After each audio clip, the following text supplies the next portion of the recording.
Here's 5 fun facts about the grapefruit. 1. The grapefruit is actually an accidental hybrid, and no, not with grapes. So it turns out the grapefruit developed entirely naturally, and its exact origins are shrouded in mystery. The grapefruit was first discovered in the Caribbean in the 1700s, and it's thought to have been a natural hybridization of a sweet orange, so like a Valencia, and a pomelo, one of the stem varieties of citrus. All other varieties of these wonderful fruit descend from that chance cross. 2. The grapefruit was the subject of the grapefruit diet, which was a celebrity fad diet craze that passed through Hollywood in the 1930s. Turns out later science has borne out that the grapefruit has great value as a diet food. It's low calorie, it's 90% water, so it is hydrating as a food that you're consuming. It's high in fiber as well as in vitamins A and C and other nutrients. Makes it a very good diet and weight loss food. 3. Why on earth is this called a grapefruit when it's got nothing to do with grapes? Well, if you live in an area that grows grapefruit, you can walk around and look at the trees, and the answer to why this is called a grapefruit is how it appears on the tree. When the tree fruits, the fruits hang in clusters on the tree, not quite like grape clusters, but you see the fruit appear naturally in bunches on the tree.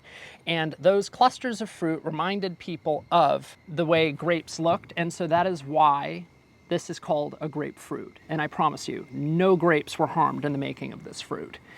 4. Some of the characteristics that made grapefruit a desirable diet food are also reasons why some people may need to watch what they eat and drink. There are enzymes that occur naturally in a grapefruit that can interact with certain types of medications. If you take blood pressure or anti-anxiety medications, you may need to be careful of consuming grapefruit or drinking grapefruit juice. It's always best to consult with a doctor. Now it happens we do have pink grapefruit lip balm made with grapefruit essential oils. Those do not contain the enzymes that interact with medications. Fun fact. So if you enjoy grapefruit and you can't eat it, essential oils are a great way to enjoy the fragrance of grapefruit without getting yourself into any trouble. 5. The inland regions of Southern California produce some of the best grapefruit in the world.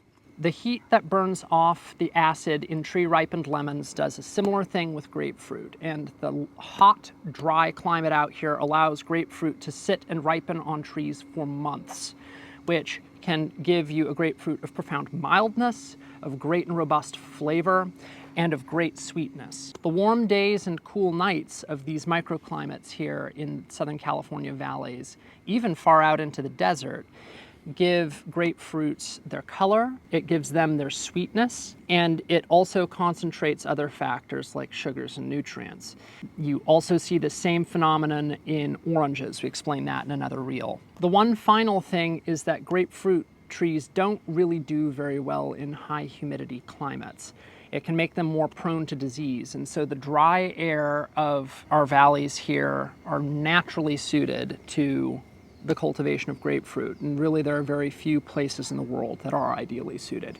For those of you who are interested, this here is a Star Ruby grapefruit that a friend of mine grew up the road from here. We picked this last week, and his crop has an incredibly mild flavor, so I am going to enjoy this soon. So we hope you enjoyed this little journey with us, exploring the surface of the grapefruit. I'm JP at OCB, and let's keep it zesty.